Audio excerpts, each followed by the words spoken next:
বন্ধুরা, আপনাদের জন্য নিয়ে এসেছি 1 থেকে 3 বাজি টার্গেটের 3 সংখ্যার রোলিং সেট। চলো বন্ধুরা, দেখে নিই আমাদের 3 সংখ্যার রোলিং সেট।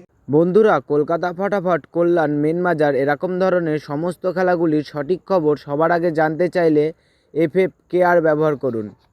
কারণ বন্ধুরা, এখানে আপনি গদিঘরের মতন সব রকম সুযোগ সুবিধা পাবেন। এটি ডাউনলোড করার জন্য গুগলে সার্চ করবেন FFCARE.in, লিখে সার্চ করবেন, করে ডাউনলোড করবেন। কি এই সেটটা 1 থেকে 3 বাজি টার্গেটে পাস করবেই, হয়তো ম্যাক্সিমাম 4 বাজি টার্গেট যেতে পারে। প্রার্থী 3টি দেখে নিই, প্রার্থীগুলো আশা করি পাস হবে। তো বন্ধুরা, অবশ্যই চ্যানেলটি সাবস্ক্রাইব করবেন, পাস পাবেন। আর যেই বাজিতে পাস পাবেন সেই বাজিতে কমেন্ট বক্সে গিয়ে একটা অবশ্যই কমেন্ট করে আসবেন। তো বন্ধুরা, তোমরা সকলেই সুস্থ থাকবেন, ভালো থাকবেন, ধন্যবাদ।